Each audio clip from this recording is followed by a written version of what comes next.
Up until now, we've been focusing our attention on the ancient world, the ancient Greeks, the ancient Romans. But Rome fell in 476 CE, and historians traditionally use that date as a marker for the end of antiquity, the end of ancient history, and the beginning of the Middle Ages. During the Middle Ages, most philosophy was concerned with theology, which in this case really meant the study of the Christian religion. Those philosophers, who were known as the scholastics, began to recover the works of Aristotle in the 1100s and the 1200s. So Aristotle remained an important thinker in the Middle Ages, but almost all of the rest of the Greeks, including Plato, were still lost to history. Things finally changed in the 1300s, 900 years after the fall of Rome, when an Italian named Petrarch discovered and retranslated the works of a Roman statesman named Cicero. This began a long process of Europeans rediscovering the works of ancient Greece and ancient Rome. This rediscovery added so much vitality to the continent that it kickstarted a new movement known as humanism. Humanism led to an era of history known as the Renaissance and started what most historians consider the modern era of history. During the Middle Ages, Europe was an extremely Christian society, and they looked back at the ancient civilizations, and what they saw were pagans, non Christians. They didn't stop to consider what kind of wisdom those so called pagan societies might have held.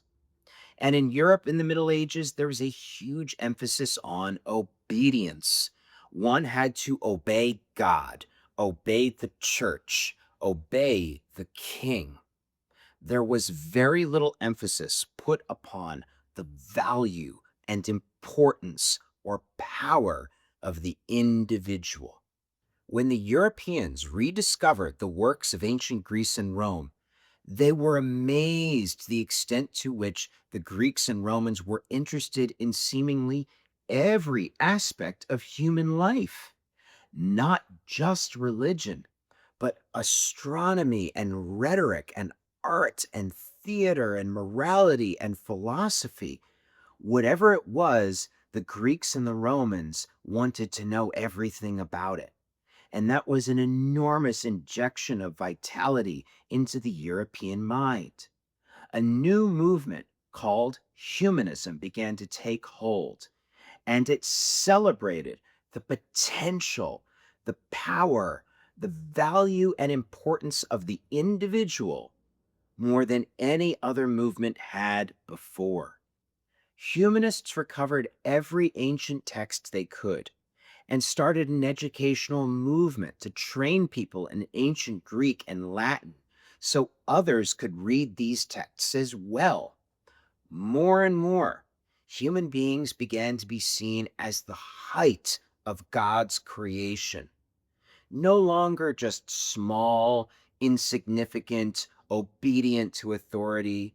Now the human individual began to be seen as sacred, limitless, full of power and potential.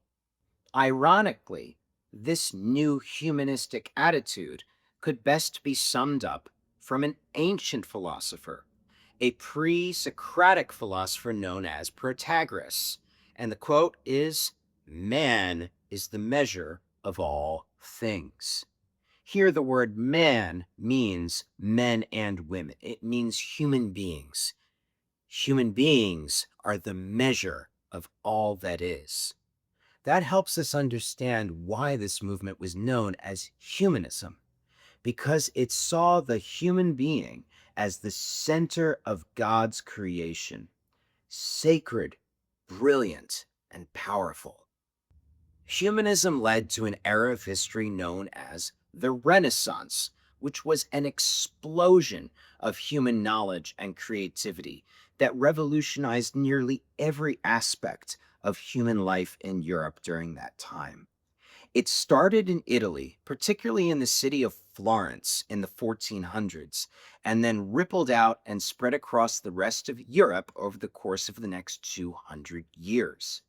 This is the beginning of what most historians consider the beginning of the modern era of history. And it was caused directly through the rediscovery of the wisdom of the ancient Greeks and Romans. Art became highly realistic and refined during this period of time. Perspective was introduced into paintings, and the human form was celebrated as the height of beauty. This could be seen especially in the works of Leonardo da Vinci, who painted the Mona Lisa, and Michelangelo, who sculpted the David and also painted the ceiling of the Sistine Chapel. Technology greatly advanced during this time. Concrete, which had actually been invented by the Romans, was rediscovered this time. And Europeans went about building grand architectural domes that hadn't been seen in almost 1,000 years.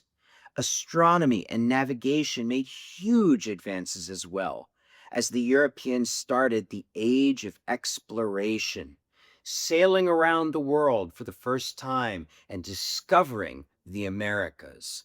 The world would never be the same. But perhaps nobody did a better job at summarizing this new humanist perspective than a man named Pico della Mirandola. He was a Florentine scholar and philosopher who lived at the height of the Renaissance in the 1400s.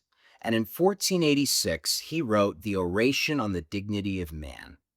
In this document, Pico says that there is God at the top, and he created human beings as a sort of midway point, with God above and all of the rest of creation with plants and animals below them. And as they were the midway point, human beings had free will. And using that free will, they had reason. They could create their own destiny. They could even be divine.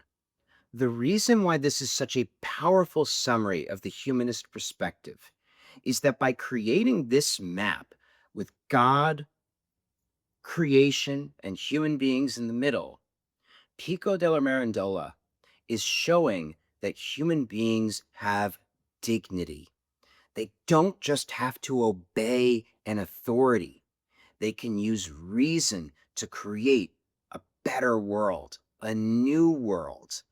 From this perspective, this humanist perspective, humans are sacred.